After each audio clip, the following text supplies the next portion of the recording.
మనం లాస్ట్ క్లాస్‌లో tags, elements, attributes అంటే ఏంటో నేర్చుకున్నాం. వాటి ఇంటర్వ్యూ క్వెషన్స్ కూడా నేర్చుకున్నాం. ఓకేనా?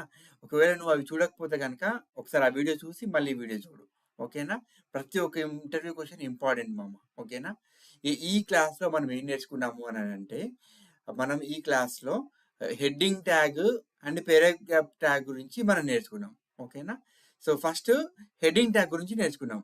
మనము హెచ్‌టీఎంఎల్‌లో మనకి హెచ్1, హెచ్2, హెచ్3, హెచ్4, హెచ్5, హెచ్6 అని 6 ట్యాగులు ఉంటాయి మామ. ఈ 6 ట్యాగులు కూడా హెడ్డింగ్ కోసం యూజ్ చేస్తాం. ఓకేనా? ఇది నేను ఎగ్జాంపుల్ ఇక్కడ పెడుతున్నా చూడండి.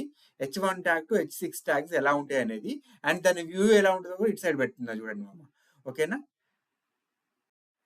నెక్స్ట్ ఇంకా పీ ట్యాగ్ గురించి నేర్చుకున్నామమ్మ.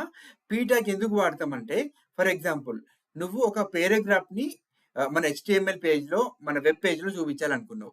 ఆ టైంలో మనం యూజ్ చేయాల్సిన ట్యాగ్ ఏంటి అనంటే పీ ట్యాగ్ మామ. ఓకేనా? ఇది పీ ట్యాగ్ ఎగ్జాంపుల్ ఇక్కడ పెట్టా చూడండి. ఇది పీ ట్యాగ్ ఎగ్జాంపుల్. ఓకేనా మామ? మనం ఈ హెడ్డింగ్స్, పారాగ్రాఫ్ ట్యాబ్‌లో గూడా మనకి 3 ఇంటర్వ్యూ క్వెషన్‌లున్నాయి మామ. మూడిటికి 3 చాలా ఇంపార్టెంట్ మామ. ఓకేనా? ఫస్ట్ ఇంటర్వ్యూ క్వెషన్ వచ్చేసి, how many heading tags are there in HTML అని అడుగుతాడు. దానికి ఏం ఆన్సర్ చెప్పాలి మామ? 6 హెచ్‌టీఎంఎల్ ట్యాగ్స్ ఆర్ అవైలబుల్ అని చెప్పాలి. అవి హెచ్1, హెచ్2, హెచ్3, హెచ్4, హెచ్5, హెచ్6 అని చెప్తే ఈ ఇంటర్వ్యూయర్ చాలా ఇంప్రెస్ అవుతాడు మామ. ఓకేనా? ఇక సెకండ్ ఇంటర్వ్యూ క్వెషన్‌కొస్తే which heading tag is most important అని అడుగుతారు దానికి నువ్వేం ఆన్సర్ చెప్పాలి? హెచ్1 ట్యాగ్ అని చెప్పాలి. ఎందుకంటే అది చాలా పెద్దగా ఉంటది కాబట్టి. ఓకేనా?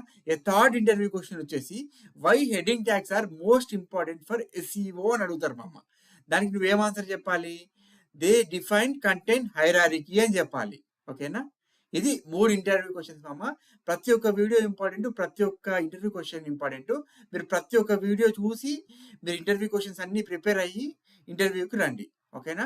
నేను పక్కా మీకు హెల్ప్ చేస్తాను మీరు ఇంటర్వ్యూ క్వెషన్స్ ప్రిపేర్ అవ్వకుండా, మీరు కోర్స్ కంప్లీట్ చేయకుండా వస్తే నేను హెల్ప్ చేయలేను ఓకేనా?